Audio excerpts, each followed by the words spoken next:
Hello and welcome to episode 7 of Let's Play Planet Coaster here on Theme Park Worldwide, where we're carrying on with the Ghost Train here at Summerfield Shore Amusement Park. It's good to see that you're enjoying the Ghost Train so far. Thank you for all of your comments with various different suggestions for names for the ride, for different scenes, other things that you'd like to see me improve in the ride.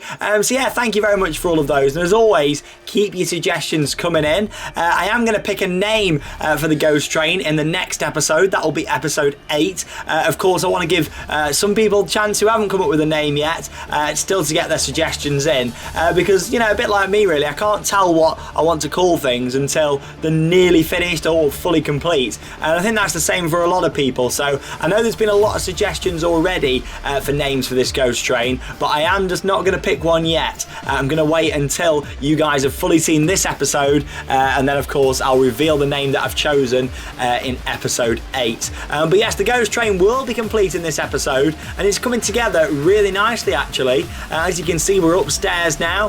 You know, it is part of it's a two-parter, this one really. So if you've not seen episode 6, where I start the Ghost Train, you know, from the ground up, it's just a plain bit of land. I put in the base for it, all of the show building itself, the ride system, and start to put in all the walls and the scenes and things as well. You know, so make sure you check it out, because it won't really make much sense watching this one unless you've seen the one beforehand. But yes, welcome anyway to this episode. As you can see, just adding some more lighting effects and stuff in to this final scene before you go out onto the balcony. You can see that's the scene, what's just above that last scene in the ride that I've already done. The main reason that I did that scene underneath first, I mentioned this in the last episode, but I'll say it again for anyone who might have missed it. Basically, you know, when you're building this sort of dark ride, you want to do it layer by layer. So whatever's downstairs first, you need to put in before you start putting your roofs and things on, else it starts to get very complicated. And you'll see in this, you know, I already start to, you know, zoom out of the wrong place and things sometimes when you're placing walls and scenery. But it does make it easier if you build things layer by layer. Like if you imagine, say I'd done the upstairs where I am now first, you know, and I'd already put all the flooring and everything before doing the theming downstairs, then it would make it really difficult to add things in. But it all depends on what you're doing. I mean, this isn't a very complex ride at all, this one. It's a very simple ride compared to some others what I've built in Planet Coaster, you know, but it's still, you want to put that same level of care and detail into it, and that's what I was saying in the last episode. You know, hence why I don't want to rush these episodes, because I like to do things properly. You know, but I've managed to get quite a few out lately. I mean, the fact that we're already here at episode 7 is incredible, and I said this in the last episode, but I'll say it again. A big thank you to everyone for your kind support with this one. There's a lot of people saying that it's the favourite park what I've done, you know, so thank you for that. And you know, you're the ones that watch these. I like to make them fun and also informative, keep them quite chill, having a nice chat about theme parks and also what I'm building as well.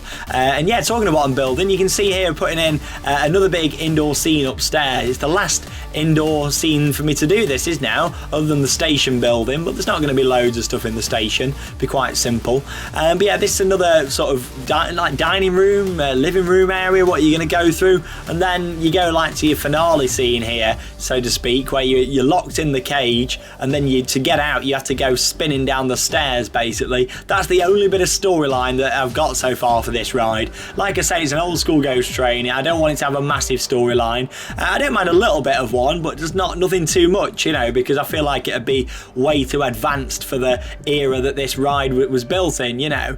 But yeah, like if you've got a story, I mean, I know some people have come up with some brilliant stories in the comments. I've been reading a lot of those, so keep coming in, but nothing too much. Just to, you know, I don't want it to be too over the top, because when I've been building this ride, I've not tried to build it following a story or anything. I've gone completely opposite of what I'd normally do in a dark ride. Normally everything has to sort of kind of fit in and be on theme, and I wouldn't put random rooms and stuff in, but I wanted to do that because it's different, and it's different for me as well, because, you know, I said this before, but you know, in terms of amusement parks, I've always preferred theme parks to amusement parks, but over the past few years I've been to some incredible amusement parks, and that's what has inspired me really to build this amusement park with a vintage feel, and it's coming together really nice. But I just want to go back to something now that I spoke about a couple of episodes ago. I think it was back in episode 5 when I was talking about maybe doing like a pier. You guys have come up with some great ideas for that. Someone said that I should do a little spinning coaster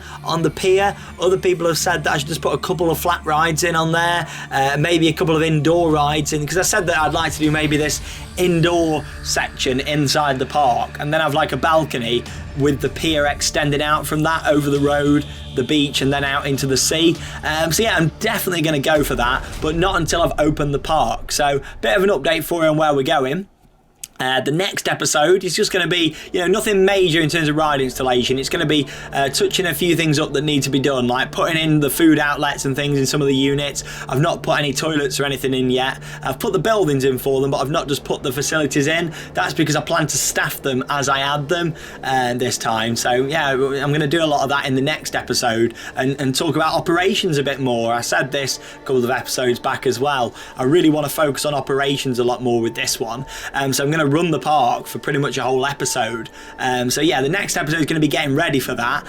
So that'll be number 8, and then episode 9 will be opening the park, getting people in here, flooding it out with people, staff, litter all around the park and stuff. See how people cope with it, see how people ride the rides, and yeah, just generally watch it. And then I'll probably shut the park again whilst I carry on building, mainly just to stop the lag. Obviously, if I had a super computer, it runs pretty good. I'm not complaining, but it does run, well. But obviously, if we had an ultra amazing computer, I wouldn't have to do that. But it does just stop it lagging, not having people inside, or at least limiting the people as well sometimes, which I've done before in the past. But yes, as you can see here, this is the big spinning scene now where the cars are going to unlock, and basically you're going to go down here backwards, sideways. I don't think they spin too much from what I've seen in the testing phase, but they spin quite a bit, and that kind of explains why we've got all these barrels and all these skeletons just chucked at the side.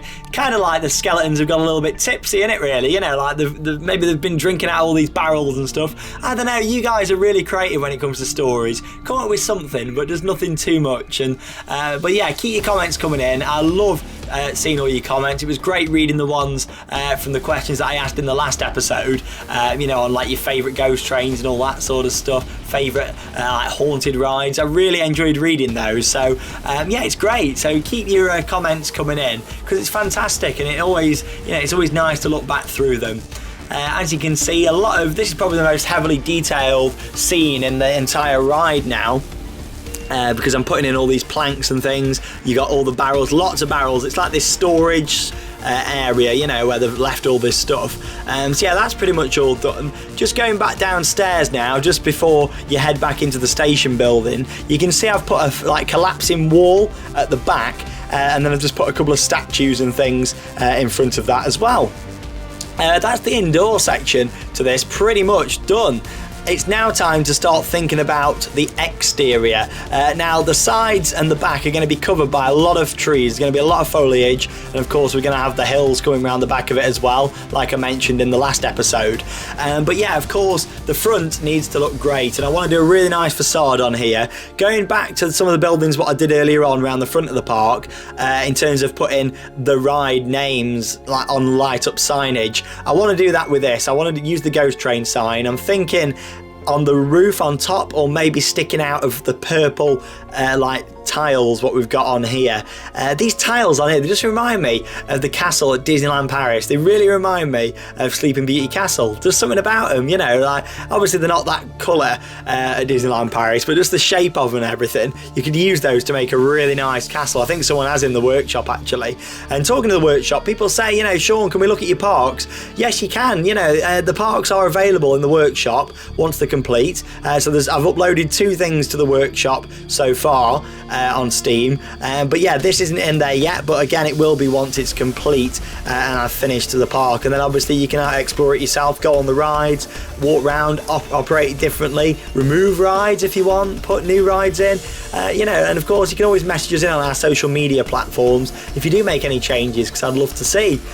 Just talk for social media for a moment, talking about that. Don't forget, you can follow me on Instagram, on my personal Instagram. Well, I say personal, it's personal as in it's not always theme park related, like the Theme Park Worldwide one. It's actually called Sean Sandbrook.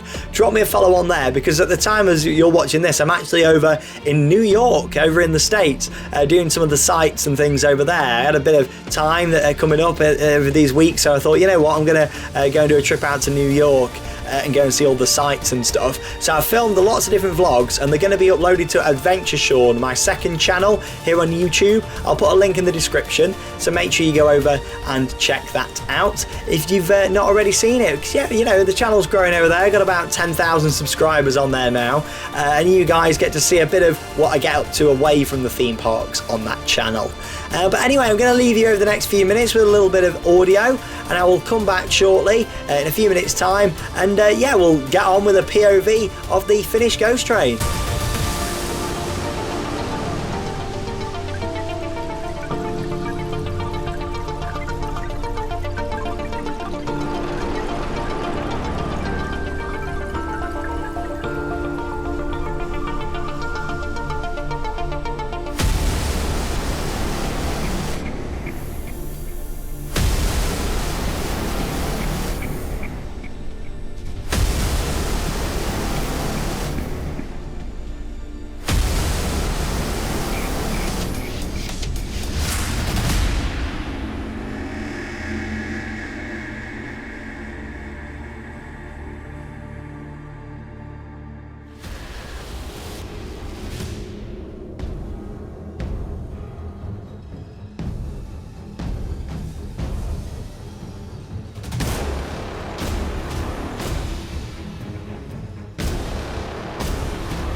So over the past few minutes, it's all really come together quite quick actually. Pleased with how the exterior looks. As you can see, I'm starting to put some details now around the queue line. Not a massive queue line for this one, just a small one out the front because it has got quite a high throughput. And yeah, I don't want to do my queue lines too long in this park. I have done in some of my other Planet Coaster parks, but I noticed then the guests start to get a bit unhappy waiting ages for rides and stuff, as it actually gets in real life. So I'd rather actually have people walking around the park and standing in really long queues for things. So yeah, that's my plan with that one. Not quite as long queue lines. Of course, the coasters have still got reasonably long queue lines, but nothing too much like I have done before in previous parks. But yeah, you can see here lots of rubble, random bits of foliage, gravestones. Gonna put some skeletons and some more mist effects out here. You can see I've put some mist effects up the top there on the balcony, especially when you look at it down from sort of ground view. Looks really mysterious because you've got the ride vehicles coming out of the doors. Well, at the moment they're bashing through the doors because I haven't programmed them yet. That's still to come. But yeah, it's just quite mysterious seeing a train emerge and then eerily make its way all the way across that balcony. And yeah, I'm pleased with it. There's not loads of theming going on the balcony in terms of other stuff to look at. I kind of want people to have a bit of a breather at that point and look out. You get some really nice views, as you'll see in the POV in a few minutes, looking out towards the scenic railway and the other bits that are going to be going on this little like courtyard area just out the front of the ghost train. There's a reason why I've done it as a courtyard area, and you will find out what my plans are for all of this section shortly. But yeah, I'm pleased with how it's all coming together so far. Again, let me know your suggestions for what other rides you'd like to see. Of course, I've already said that I am going to build the Schwarzkopf looping coaster, like a custom design. I'm not going to try and copy like Olympia looping or anything. I'm going to do a nice custom design on that one, maybe quite terrain based as well, possibly. Then I'm going to build a wooden bobsleigh at some point. This isn't in the order that I'm doing them, by the way. It depends how the park flows, doesn't it? But these are rides that are definitely going to get built, and also a log flume as well. So yeah, they're definitely going to get built. You don't need to, you know, comment loads saying, oh, you know, build the Schwarzkopf and stuff, because I definitely will be doing one. I won't let you down with that.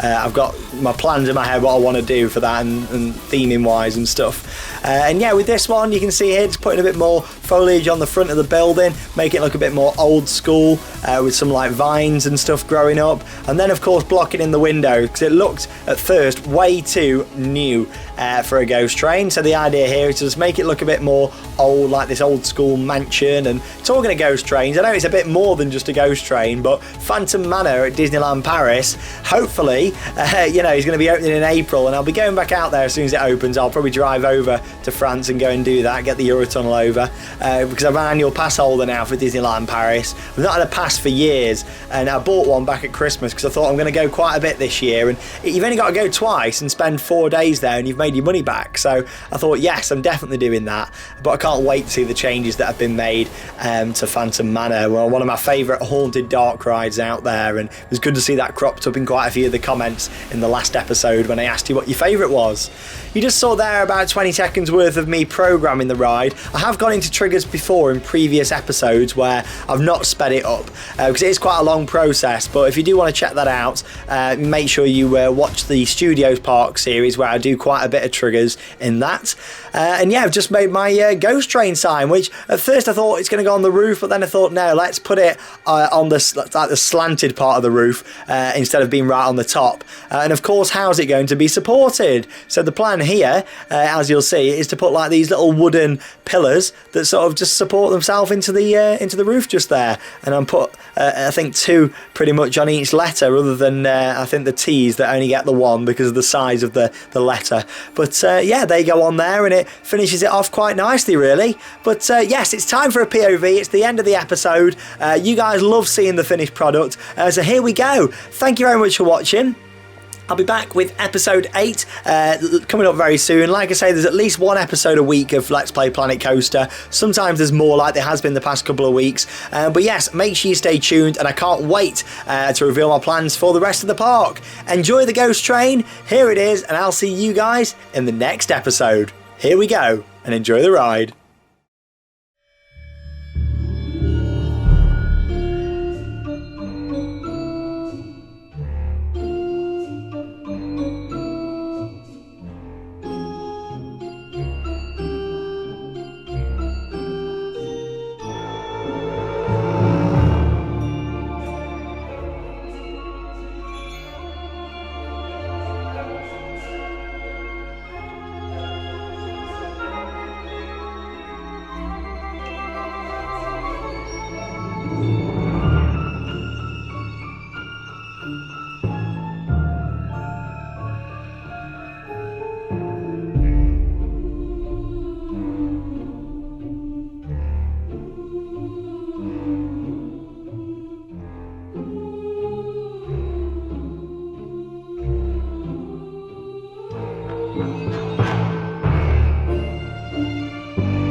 you.